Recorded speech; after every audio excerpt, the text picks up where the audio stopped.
1 फरवरी 1998 को मध्य प्रदेश के इंदौर शहर से 10 किलोमीटर दूर निहालपुर मुंडी गांव में कमल चौधरी और संगीता चौधरी के घर एक बच्चा जन्म लेता है।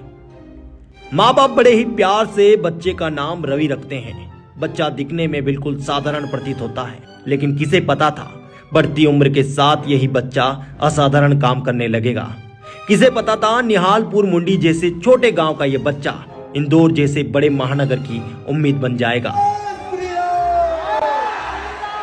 एक बच्चा जो पुलिस की नौकरी करना चाहता था, आज वो गरीब, बेसहारा और लाचार छात्रों के लिए न सिर्फ पुलिस से बल्कि पूरे सिस्टम से भिड़ जाता है। कभी भी है संघर्ष करो, हम तुम्हारे साथ हैं। ये तो एक कहानी है और आज इसी कहानी को जानने हम प्रतापगढ़ से 233 किलोमीटर दूर इंदौर शहर जा रहे हैं। तकरीबन 5 घंटे के सफर के बाद हम इंदौर पहुंचते हैं। हमारी रवि से ये पहली मुलाकात थी। हमारे मन में रवि के लिए कई सवाल थे। हमने एक एक करके रवि चौधरी पर सवालों की बौछार कर दी। मान लेते हैं कि रवि चौधरी चुनाव लड़ना चाहते हैं तो कौन सी पार्टी, कांग्रेस, बीजेपी, किसके ज्यादा करीब है? मैं तो ठीक हूँ, मेरे गांव में कोई नेता नहीं है। आपका जो रुतबा है उसको देख के अभी के टाइम में हमारे उधर हवाबाजी ज्यादा करते हैं। क्या इन चीजों की वजह से रवि चौधरी को कभी जेल जाना पड़ा? क्या कभी ऐसी धमकी मिली है जिससे रवि चौधरी को भी डर लगा हो? एक तरफ आप संतों से मिलते हैं और दूसरी तरफ हिंदुस्तानी भाव से मिलते हैं। ये कैसा कॉम्बिनेशन, एक तरफ संत और एक तरफ गाली देने वाला इंसान? होता है कि वीडियो डलता उसके पहले क्या हुआ वो किसी को पता नहीं, किसी को पता नहीं, वही जानना चाहते हैं। मैं देख पा रहा हूँ कि रवि चौधरी ने अच्छे खासे डोले शोले बना रखे हैं। लाठा रहो चलता रहूंगा पथ पर, या तो चलने में माहिर हो जाऊंगा। मंजिल नहीं भी मिली तो अच्छा मुसाफिर बन जाऊंगा। रवि भैया, राजस्थान से आता हूँ, राजस्थान का ही पहला सवाल लूंगा। 2-3 दिन पहले आप सावलिया सेट पधारे। जी, क्या कुछ फील हुआ और कैसा माहौल था? क्योंकि माहौल तो आपने बना दिया था वहां पर और रील्स में हमने देखा भी है, अच्छा तगड़ा माहौल जमा। आपने क्या फील किया सावलिया सेठ मंदिर में और कैसे प्लान हुआ पूरा सावलिया सेठ मंदिर विजिट करने का?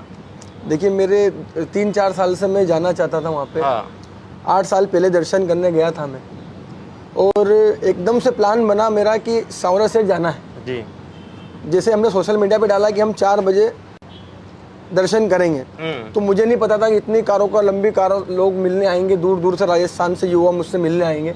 वहाँ जाके देखा तो ऐसा लगा कि यार मेरा जन्म ही यहीं हुआ है। हाँ। ऐसा लग रहा था, मैं मन में इतना गंभीर हो गया था। हाँ। कि यार मैं कहाँ आ गया हूँ। मतलब जन्नत है, सावलिया सेठ जन्नत है। वो मंदिर के 100 किलोमीटर दूर भी रहते हैं तो एक वो फीलिंग आती है, जो मंदिर में आप बैठे हैं वो वाली फीलिंग आपको 100 किलोमीटर दूर से भी आती है। टीका आप लगाते हैं और हिंदुओं की बात करते हैं ज्यादातर, है ना? एक रील भी वायरल हुई थी, उसके बारे में भी बात करेंगे। छात्र नेता की जो छवि बनी है, क्या कुछ ऐसी प्लानिंग हुई थी इसके लिए कि भाई आगे चल के ऐसी चीजें करनी, या फिर ऑटोमेटिक ये चीजें होती रही? ये सफर कैसे शुरू हुआ है, सफर के बारे में जानना चाहता हूँ। देखिए साहब, एक सामान्य परिवार का लड़का हूँ, कोई बैकग्राउंड नहीं है। मैं तो ठीक हूँ, मेरे गाँव में कोई नेता नहीं है। हाँ। लेकिन आपसे मैं बताना चाहता हूँ कि जो सफर था, कई जगह बच्चों को तकलीफ आती गई, हिंदू विरोधी गतिविधियां होती रही। तो मैं हिंदू हूँ, सनातनी हम सभी। तो मेरा फर्ज बनता है, मैंने जो अधिकार हम लोगों को मिलना चाहिए वो अधिकारों पे हमने बात करी और मजबूती से अपनी बात रखी। तो मेरी ऐसी छवि बनती गई। एक तरफा कभी भी नहीं, मैं ये नहीं बोलता हूँ कि हिंदू मुसलमान लड़ाई करें, लेकिन हम हिंदू हैं। हमारे हिंदुत्व के बारे में अगर कोई गलत कहेगा तो मैं उसका विरोध करूँगा। तो जैसे मैं विरोध करने लगा, हिंदुत्व की बात मजबूती से उठाने लगा, तो एक छवि भी बनती गई। और आप देखिए, माहौल, युवा भी जुड़े हमसे, लाखों युवा जुड़े उस माध्यम से। छात्रों की आवाज आप उठाते हैं। एक रील आपकी वायरल हुई, उसके अंदर कुछ बच्चे आपकी गाड़ी के पास खड़े हुए थे और आपने उनको बोला कि अगर स्कूल में कोई जय श्री राम का नारा लगाने से रोके, एक कॉल कर देना। क्या होता है कि एक वीडियो डलता उसके पहले क्या हुआ वो किसी को पता नहीं, वही जानना चाहते हैं हम। एक क्रिश्चियन स्कूल था, वहाँ पर बच्चों के हाथ के कलावा जो मैंने बांधे हैं, ये कलावा काट दिए। और उसके बाद में जब सुबह बच्चा स्कूल जाता है और छुट्टी होने के टाइम पे किसी बच्चे ने बस में बोल दिया जय श्री राम, तो उसको अगले दिन रस्टिकेट कर दिया 6 दिन के लिए। तो मैं मानता हूँ कि गलत है। बच्चा अगर क्लास में नारे लगाए वो गलत है, या किसी फैकल्टी के सामने जबरदस्ती ऐसे नारे लगाए तो वो भी गलत है। लेकिन क्या ऐसे सामान्य 10 फ्रेंड बैठे हैं, आपस में दोस्त बैठे हैं, और कभी उसके मुँह से आपस में हंसी मजाक में या उन्होंने ऐसे बोल दिया कि जय श्री राम 10 बच्चों ने बोल दिया? समझने वाली बात है। एक शिक्षक को समझना चाहिए था, परिस्थिति को समझना चाहिए था। बच्चा अगली बार से अपने प्रभु का नाम नहीं ले, जय श्री राम बोलेगा ही नहीं, वो बोलेगा जय श्री राम बोलने की 7 दिन की सजा है, रस्टिकेट कर देंगे। तो वो गलत था। ऐसी चीजें हुई थी? ऐसी चीजें हुई थी। ओके, उसके बाद आप वहाँ पहुँच गए थे? वहाँ पे मैं पहुंचा और फिर मैंने सारी एक जो गतिविधि थी उसको समझा और फैकल्टी और बच्चों को दोनों का साथ देकर मैंने जो भी परिस्थिति बीच के निकाली, वो आप सब आपने देखा, ये सोशल मीडिया पे करोड़ों लोगों ने देखा वो वीडियो। छात्रों की आवाज आप उठाते हैं, हिंदुओं की आवाज आप उठाते हैं, क्या इन चीजों की वजह से रवि चौधरी को कभी जेल जाना पड़ा है? देखिए, परिस्थितियाँ बहुत बार बनी मेरी जेल जाने, बहुत सारे मुकदमे मेरे पे झूठे भी लगाए गए। मैं समझता हूँ साहब मेरे मेडल है, वो मेडल है, मेडल समझते हैं? मेडल समझता हूँ कि मेडल है। मैंने कभी गुनाह नहीं करा, मैंने किसी का 1 रुपया नहीं खाया, ठीक है, मैंने किसी का गलत नहीं करा, तो मेरा भी मालिक कभी गलत होने नहीं देगा, सावलिया सेठ गलत होने नहीं देगा। तो बहुत बार ऐसी परिस्थितियां बनी कि जिसमें जेल जा सकता था, लेकिन पता नहीं मालिक ने कहाँ से, मेरी चाबी तो ऊपर वाले के हाथ में, उन्हें ऐसी घुमाई कि हमारी अग्रिम जमानत हो गई, पहले से हो गई। नहीं तो मैं भी जेल जाता, और अच्छे कामों के लिए जेल तो जाना पड़ता है। आप देखिए बाहर तो चाहे हजारों लोग आपके साथ खड़े हैं, लेकिन माँ बाप के लिए तो बच्चा बच्चा ही रहता है ना। जब घर से निकलते हैं तब उनका ऐसा मन में कोई संकोच आता है कि कहाँ जा रहा है, क्या करेगा, या रोकते टोकते हैं कि ऐसा नहीं करना है, अपने को डर लगा रहता है माँ बाप को, या वो क्या बोलते हैं आपको, ये बताइए। देखिए, मेरे पिताजी को हमेशा डर लगा रहता है कि यार तू इतनी भीड़ में जाता है तो यार कहीं ऐसी तेरे साथ में कोई गलत हरकत तू जरा संभल के रहा कर, क्योंकि जितने लोग आपको चाहने वाले रहते हैं उतने ही आपको डुबाने वाले भी रहते हैं। बिल्कुल। और मेरे पिताजी के अच्छे कर्म होंगे पिछले जन्म के, जो जिनकी बदौलत आज लोग मुझे चाह रहे हैं। ठीक है। नहीं तो रवि चौधरी के नाम के हजारों लोग हैं। बिल्कुल है। और हजारों काम जो रवि चौधरी कर रहा है वो हजारों लोग काम कर रहे हैं। मेरा मानना है धमकियां जरूर मिली होगी। क्या कभी ऐसी धमकी मिली है जिससे रवि चौधरी को भी डर लगा हो? देखिए, धमकियां क्या, मैं मानता हूं कि जो करने वाला रहता है वो तो कर ही देता है। धमकियां तो सिर्फ धमकियां हवा में रह जाती है। बहुत सारी धमकियां मिलती है, लेकिन मुझे कोई फर्क नहीं पड़ता इन धमकियों से। मैं अपने काम पे फोकस करता हूँ। अगर मुझे कोई पत्थर मारे तो मैं उन्हीं पत्थरों का मकान बनाने में काम करता हूँ, मैं उसको पत्थर रिटर्न नहीं मारता हूँ। ये मेरी सोच है। ठीक है, ये जो ओरा बना है और नाम बना है वो 3 साल में ही हुआ है। 3 साल से पहले रवि चौधरी की लाइफ कैसी थी, उसके बारे में थोड़ा सा जानना चाहूंगा कि क्या जिंदगी थी रवि चौधरी की। देखिए, 3 साल पहले तो जिंदगी ऐसी थी कि एक मस्तीखोर थे हम, खूब मस्ती करते थे। मेरे पास जीप हुआ करती थी, बड़ी जीप, पंजाब की आपने देखे होंगे, बड़े बड़े टायर। वो जीप पूरे इंदौर में, मैं मानता हूँ एमपी में किसी के पास वो जीप नहीं थी। माँ बाप क्या चाहते थे, रवि चौधरी क्या बने? मेरे पिताजी चाहते थे कि यार बेटा कहीं भी अच्छी नौकरी मिल जाए कि 50,000 रुपये, 1 लाख रुपये अगर महीने तेरे को सैलरी मिले तो तू आराम से तेरी जिंदगी जी सकता है। पिताजी किसान है, तो मैंने कहा पिताजी मेरा सपना था पहले कि मैं एक टीआई बनूं, पुलिस में जाऊं, लेकिन क्या करे परिस्थितियां ऐसी बनी, अपन जैसा सोचते वैसा कभी होता नहीं। पापा नाम का आपने एक टैटू बनवाया है ना, पापा से मुझे लगता है कि बहुत ज्यादा करीबी है। जी जी जी। पापा और बेटे का रिश्ता कैसा है? फ्रेंडली है, स्ट्रिक्ट है, कैसा है? पापा और मेरा रिश्ता एक बेस्ट फ्रेंड का रिश्ता है। मतलब आप मानेंगे, मेरे बहुत सारे दोस्त हैं, लेकिन पापा जैसा दोस्त तो कोई भी नहीं। जो काम मुझे करना चाहिए था वो काम पापा ने किया। जब जाके आज मैं आपके सामने, आप राजस्थान से मेरा इंटरव्यू लेने आए हैं। बिल्कुल। नहीं तो मेरी क्या औकात है साहब की वहाँ से लोग हमसे यहाँ मिलने आए। नाम तो बन चुका है अब, और काम भी आप कर ही रहे हैं। जी जी। जो गरीबों की सेवाएं करते हैं, एक तो वो पूछ रहा हूँ कि मोटिवेशन कहाँ से मिलती है और ये चीजें करने के पीछे का मकसद क्या है? देखिए, कोई मकसद नहीं है, मेरा प्रयास रहता है कि मैं जितना अच्छा काम हो सके करूं। ऐसे वर्ग के लोग जो बेचारे, उनके पास कपड़े तक नहीं होते पहनने के लिए, खाना नहीं मिलता है। आप देखेंगे भी कुछ दिन पहले बारिश में मैं एक बस्ती के साइड में से कहीं निकला, तो मैंने देखा यार घर के अंदर पानी घुस रहा है, छोटे छोटे बच्चे मैंने देखे वहाँ पे। मैं अगले ही दिन गया वहाँ पे और मैंने तिरपाल की व्यवस्था करी। वो सारी पूरी बस्ती पे जितने भी ऐसे घर थे 30-40, सभी पे मैंने तिरपाल ढाकी और उनकी व्यवस्था कराई। मेरी क्षमता अनुसार मैं काम करता हूँ, मेरी जितनी हैसियत है मैं उतना काम करता हूँ।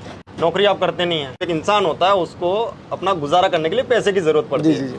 रवि चौधरी के पास पैसा कहाँ से आता है? देखिए, मेरी जिम भी है। जिम है? जिम है मेरी। हाँ। जिम में से आता है। हम किसान हैं, सोयाबीन बोते हैं, गेहूं की खेती करते हैं, तो वो पैसा भी आता है। वो थोड़ा बोला आ ही जाता है, कहीं ना कहीं से ऐसी व्यवस्था बन जाती है। फंडिंग आती है क्या? फंडिंग तो ऐसी कोई फंडिंग हमने ली नहीं, आती फंडिंग। लेकिन मैं कभी किसी पार्टी विशेष से भी काम नहीं करते, हम खुद का ही करते हैं। सवाल ऐसे कमेंट में भी आते हैं बहुत सारे कि भाई ये जो रवि चौधरी काम कर रहा है पब्लिसिटी स्टंट है, और एंड गोल इसका राजनीति में जाना, पैसा कमाना है। जी जी जी। तो क्या ये पब्लिसिटी स्टंट है और क्या एंड गोल राजनीति में जाना है? देखिए, जैसी परिस्थितियां बनेगी ऐसा काम करेंगे भविष्य में। अभी तो ऐसा कुछ भी नहीं है कि मैं किसी पार्टी में जाऊं, चुनाव लड़ूं।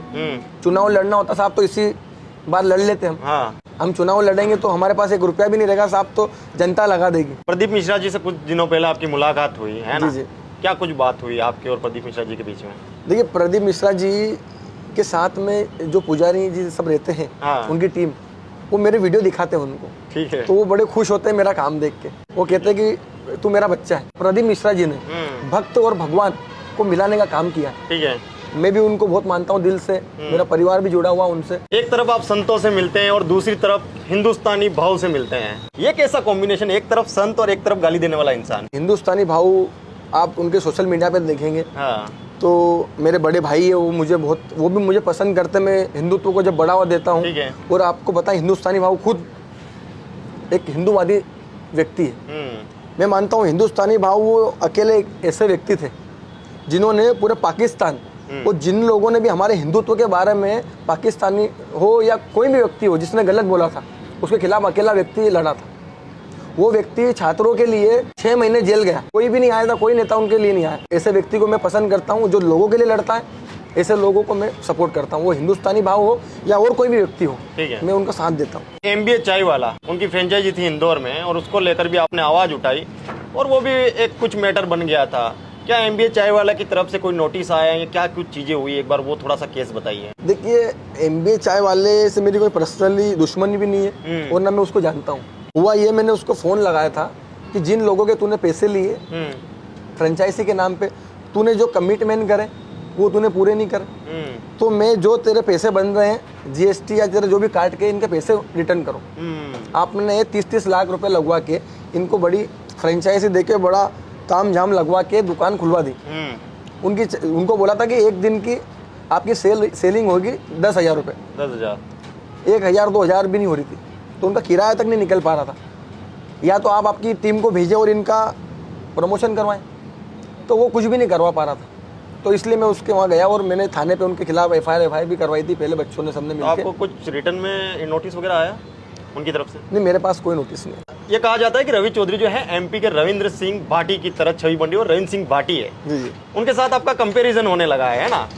तो ये छवि कैसे बन रही है और क्या कभी रविंद्र सिंह भाटी से मुलाकात हुई है, कुछ बातचीत हुई है, और अगर बातचीत हुई है तो क्या बातचीत हुई है? देखिए, रविंद्र सिंह भाटी जी मेरे बड़े भाई हैं। हाँ। और मैं उनके अच्छे कार्यों को फॉलो करता हूँ। ठीक है। और मैं उनको दिल से मानता हूँ और वो भी मेरे को छोटा भाई मानते हैं। ठीक है। मेरी भोपाल में मुलाकात हुई उनसे। हाँ। उसके बाद में अभी चुनाव में मैं गया था, उनके नामांकन रैली में भी मैं गया था, उनसे मिला। और उनको भी मेरा काम बड़ा पसंद है जी। और हम दोनों की सोच भी मिलती जुलती है। वो भी किसी पार्टी से नहीं है, मैं भी किसी पार्टी, पर्सनल पार्टी का झंडा मैंने भी नहीं उठाया। मैं मानता हूँ कि रविंद्र सिंह भाटी के जो कार्य हैं उससे मैं भी प्रभावित हुआ हूँ कहीं ना कहीं, और उसी लाइन पे मैं चलता हूँ आगे। आपको मंजूर है जो लोग बोलते हैं कि MP का रविंद्र सिंह भाटी के साथ आगे चलना चाहेंगे? बिल्कुल मंजूर है, मंजूर है ना? और तो राजनीति में आना चाहते हैं रवि चौधरी, चुनाव लड़ेंगे आने वाले टाइम में? फिलहाल तो ऐसा कुछ हमने सोचा नहीं है चुनाव का। हाँ। लेकिन परिस्थितियाँ जैसी बनेगी, हाँ। जो हमारे लोग हैं, जनता है, चाहने वाले हैं, वो हमें जो आदेश देंगे भविष्य में वैसा करेंगे। तो अगर मान लेते हैं कि रवि चौधरी चुनाव लड़ना चाहते हैं तो कौन सी पार्टी, कांग्रेस BJP, किसके ज्यादा करीब है? देखिए, दोनों पार्टी के लोग मुझे चाहते हैं। ठीक है। मतलब ऐसा कुछ भी पर्सनल नहीं कि इसके करीब हूँ कि उसके, दोनों पार्टियां ऑफर दे रही है मेरे को। अभी भी फिलहाल भी सभी अपने अपने ऑफर, ये पद ले लो, BJP हो या कांग्रेस, सारी पार्टियां देखो अच्छे लीडर को सब अपनाना चाहते हैं। ठीक है। लेकिन मेरी ऐसी कोई भी अभी रुचि नहीं है कि मैं इस पार्टी में काम करूं। अभी मैं मेहनत करना चाहता हूं, संघर्ष करना चाहता हूं और पूरे देश में पहले अपनी मजबूती से लोगों के बीच में जाना चाहता हूं और अपने जो काम है उसमें कैसे मैं 4 चांद लगा पाऊं वो करना चाहता हूं। बागेश्वर धाम वाले जो बाबा जी हैं, जी, वो भी बड़े हाईलाइट रहते हैं। अब तो उनको तो क्या ही कहूँ मैं, पहचान की कोई ज़रूरत नहीं और आपको भी नहीं है। दोनों की एक छोटी सी मुलाकात की एक रील भी हमने देखी। जी। उसके अंदर क्या बात हो रही है रवि चौधरी और बागेश्वर धाम वाले जो बाबा जी हैं उनके बीच में? देखिए, मुझे उस रील में कह रहे हैं हाँ, कि बहुत अच्छा काम करते हैं आप। हाँ, हिंदू बच्चों को आप प्रमोट करते हैं। जी। ऐसी गतिविधियां स्कूलों में जो चलती है, हाँ, उनको आप रोकते हैं। उनने मेरी वो वीडियो देखी थी जब स्कूल में जय श्री राम का नारा नहीं लगाने दे रहे थे, हाथ में कलाव बांधने से मना कर रहे थे, तिलक नहीं लगाने दे रहे थे। ठीक है। तो जब उन्होंने देखा तो वो मुझसे बड़े प्रभावित हुए और मुझे गले लगा के उन्होंने कहा कि बेटा बहुत अच्छा काम करते हो आप। बोले आप मैंने कहा आप भी हनुमान जी के भगत है और मैं भी हनुमान जी का भगत। हाँ, हाँ। तो बड़े प्रसन्न हुए। उनने कहा आप इंदौर